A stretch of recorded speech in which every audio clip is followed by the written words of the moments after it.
Anchorage, Alaska, le vent glacial de l'Arctique portait le poids des attentes mondiales. Une tension électrique palpable flottait dans l'air, densifiant chaque instant. Le monde entier était rivé sur ce point isolé au carrefour de deux continents. Un sommet d'une importance capitale était annoncé. Il promettait des révélations fracassantes, des percées inespérées. Les espoirs étaient vertigineux. Chacun espérait une résolution, un tournant décisif dans l'histoire. Mais le résultat fut un silence assourdissant, un vide sidérant. L'issue s'est transformée en un choc brutal pour des millions de personnes. Le cœur de la diplomatie mondiale a-t-il simplement cessé de battre? Ce vide est-il la nouvelle réalité? C'est donc là, dans ce lieu à la fois historique et symbolique, qu'une rencontre cruciale s'est déroulée. Le président russe Vladimir Poutine face à l'ancien président américain Donald Trump.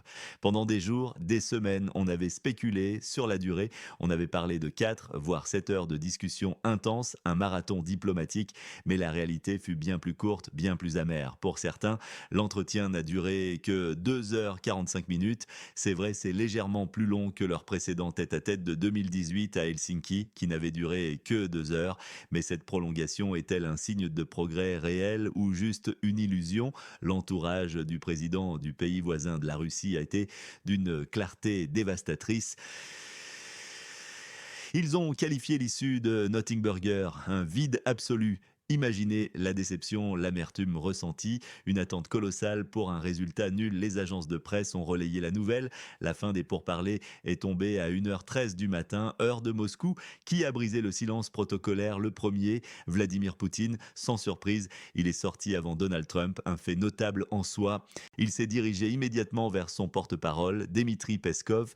Un geste calculé, un signal de maîtrise totale, une préparation méticuleuse, une communication verrouillée, puis le plus troublant, 35 minutes d'un silence assourdissant, 35 minutes d'attente. Un intervalle interminable entre la fin des négociations et le début de la conférence de presse finale. Que s'est-il réellement passé pendant ce temps crucial, cette période d'ombre? Des informations filtrées de Fox News indiquent que Trump aurait multiplié les appels de des contacts avec des dirigeants européens et même avec le président du pays voisin de la Russie. Une tentative désespérée de validation, d'apaisement des tensions en coulisses, une recherche de bouée de sauvetage. La conférence de presse conjointe a finalement débuté à 1h55 du matin, heure de Moscou. Le ton était donné. Juste après cet événement officiel, Poutine a posé un autre acte lourd de sens, un coup de maître symbolique. Il a déposé des fleurs. Sur les tombes d'aviateurs soviétiques, là, en Alaska même, un symbole puissant de fierté nationale, un rappel historique éclatant sur le sol américain, un défi silencieux, le dîner officiel prévu entre les délégations, mystérieusement annulé, les réunions techniques parallèles, elles n'ont tout simplement pas eu lieu. Des signaux clairs d'une absence de substance et le plus étonnant, le plus révélateur, la Maison-Blanche a discrètement effacé des fragments vidéo, ceux où Trump souriait trop largement, ceux où il tapotait trop joyeusement l'épaule de Poutine. Ce geste en dit long, il révèle une gêne profonde, une tentative désespérée de minimiser l'apparence d'une cordialité excessive. Pourquoi une telle censure? Que voulait-il vraiment dissimuler au grand public? La vérité cachée est-elle pire que ce que nous imaginons? L'absence totale d'accord, ce zéro diplomatique, renforce cruellement l'idée d'une impasse. Cette situation est lourde de conséquences concrètes pour chacun d'entre nous. Elle déplace irrémédiablement le centre de décision pour la zone de conflit. Il se trouve désormais presque entièrement vers l'Europe. Elle expose de manière flagrante les divisions profondes, les faiblesses structurelles au sein de l'Alliance occidentale. Sur le plan militaire, le conflit dans le pays voisin de la Russie est voué à se poursuivre indéfiniment, sans la moindre perspective de résolution rapide. Les implications humanitaires sont déjà catastrophiques. Elles risquent hélas de s'aggraver de jour en jour, de semaine en semaine. Économiquement, le maintien des sanctions pèse lourdement, l'incertitude géopolitique continue d'étouffer l'économie mondiale tout entière, les marchés énergétiques restent sous une pression intenable, votre facture d'énergie en est la preuve. Et socialement, une déception générale s'installe, elle peut entraîner une fatigue de la guerre, une lassitude collective, une perte profonde de confiance dans les capacités diplomatiques internationales à résoudre les crises où vos vies sont directement affectées par ces décisions ou leur absence, votre portefeuille est touché. Votre avenir est incertain. Que pensez-vous de cet échec retentissant? Est-ce le signe irréversible d'une diplomatie moribonde à bout de souffle? Laissez votre opinion honnête dans les commentaires ci-dessous. Votre voix, votre perspective comptent énormément pour nous.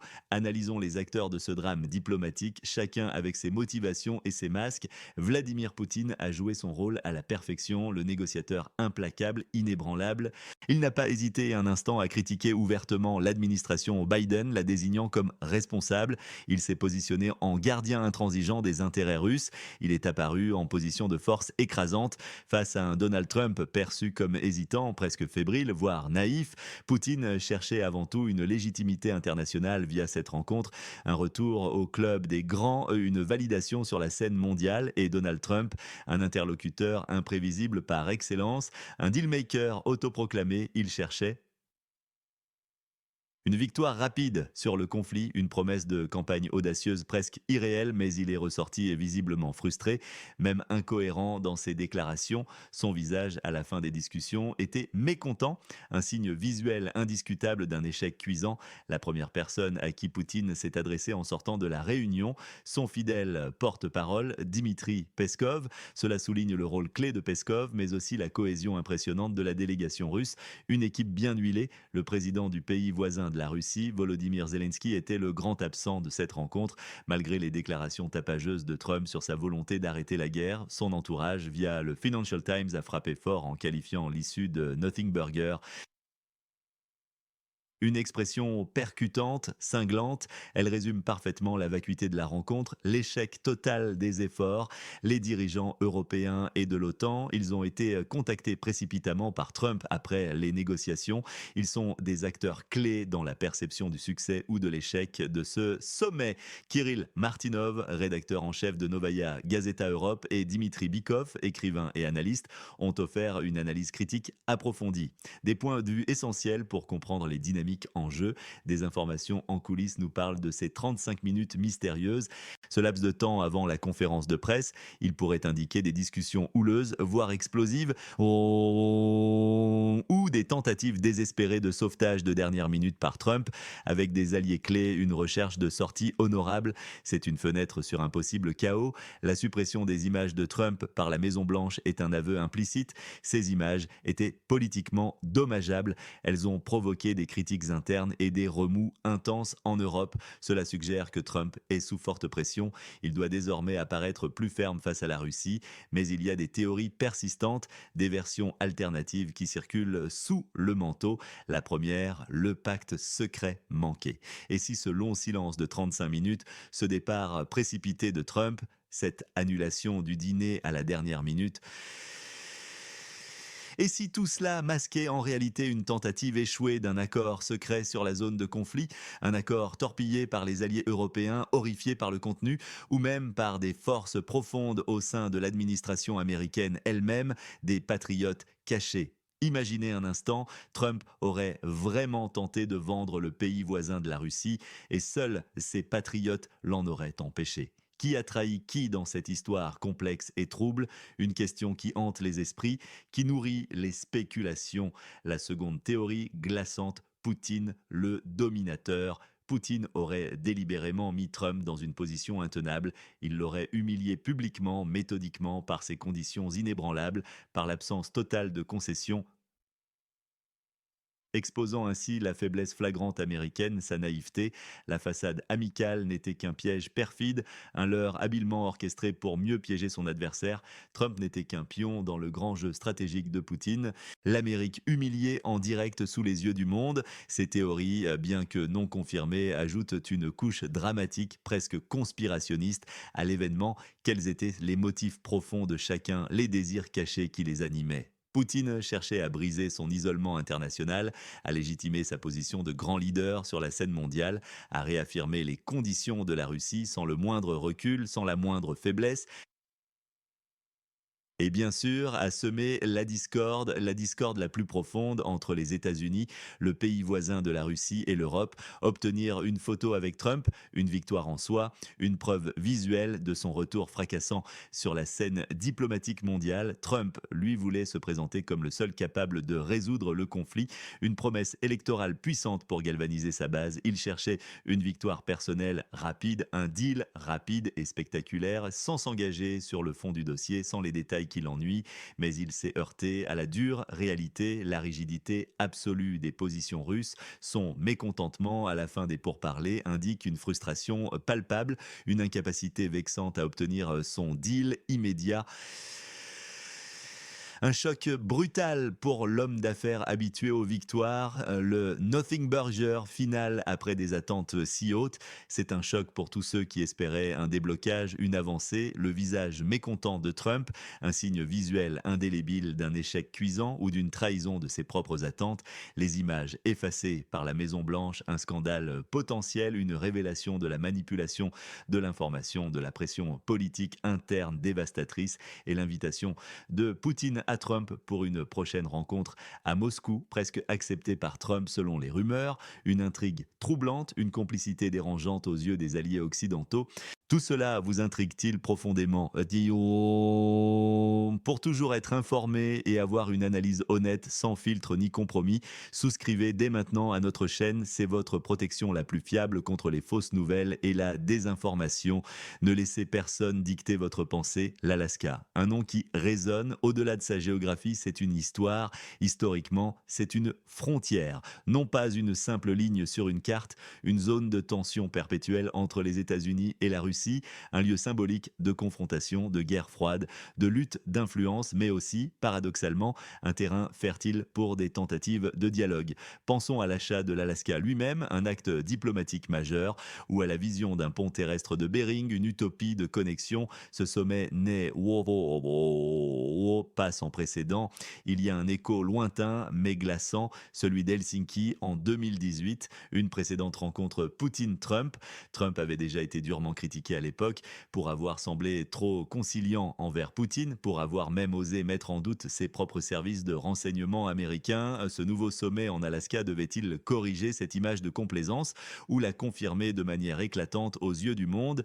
Dimitri Bikov, écrivain et analyste de renom, a tracé un parallèle saisissant. Il a comparé la situation actuelle dans la zone de conflit à l'invasion de l'Afghanistan par l'Union soviétique en 1979. Son idée est simple mais troublante.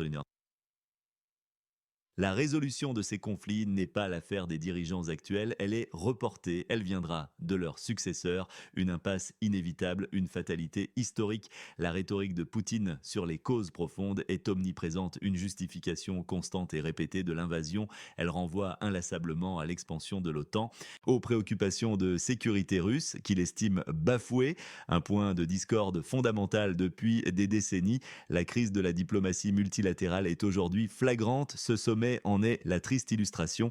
Une tendance croissante vers des négociations bilatérales imprévisibles.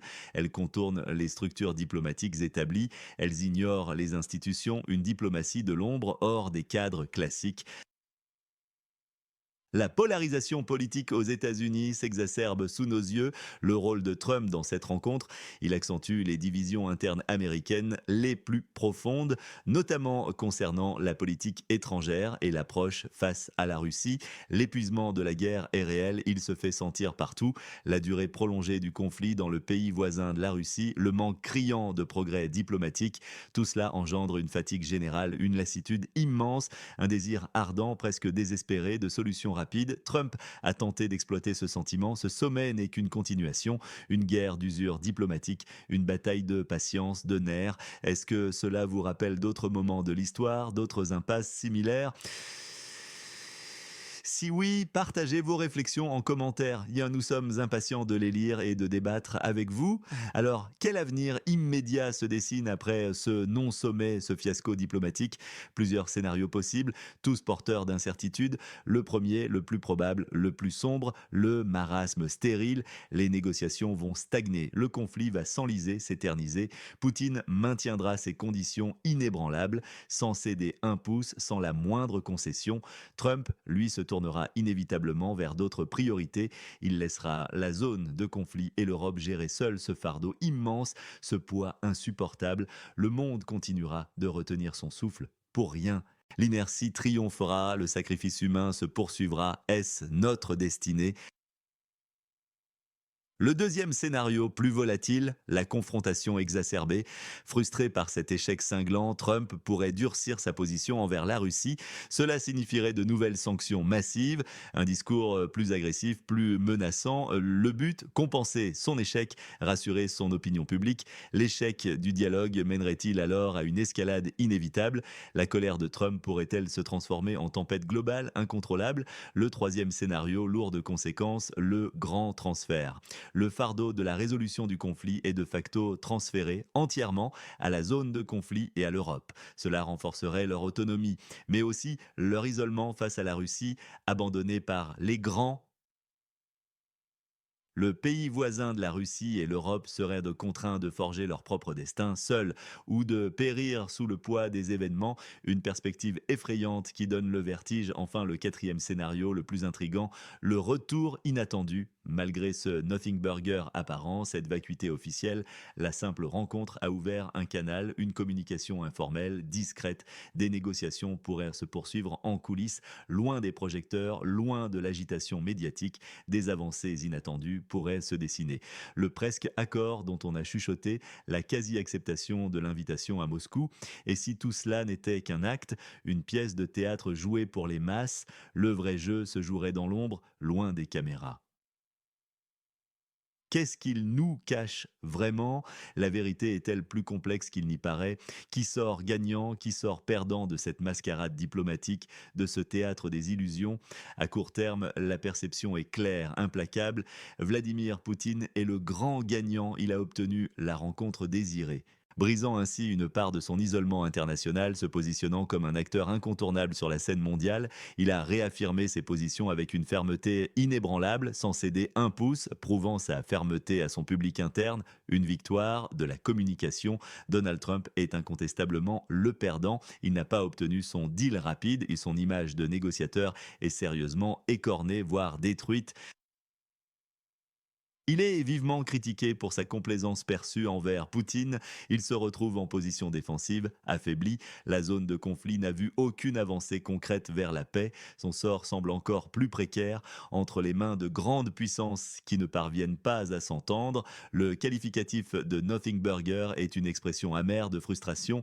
L'Europe aussi est perdante dans cette affaire. Les alliés européens se retrouvent une fois de plus à la merci d'une diplomatie américaine imprévisible, erratique, d'une rigidité russe inflexible. Le centre de gravité des décisions est reporté sur eux. C'est une charge immense, un fardeau colossal que nous réserve l'avenir immédiat après ce non-sommet.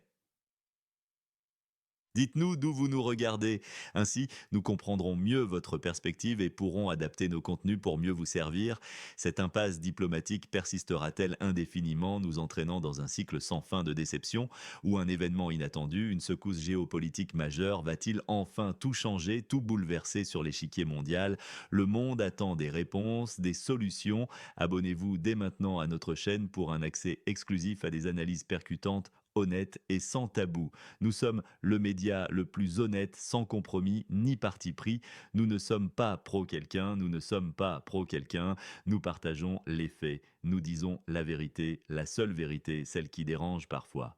Parce que nous ne prenons pas un sou des propagandistes pour notre travail. Nous existons seulement grâce à vos vues, à votre soutien indéfectible et précieux. Ne manquez jamais une mise à jour cruciale, une information vitale. Cliquez sur la cloche pour activer toutes les notifications et laissez votre avis, votre question, votre indignation, votre espoir juste en dessous dans les commentaires. Votre contribution est essentielle.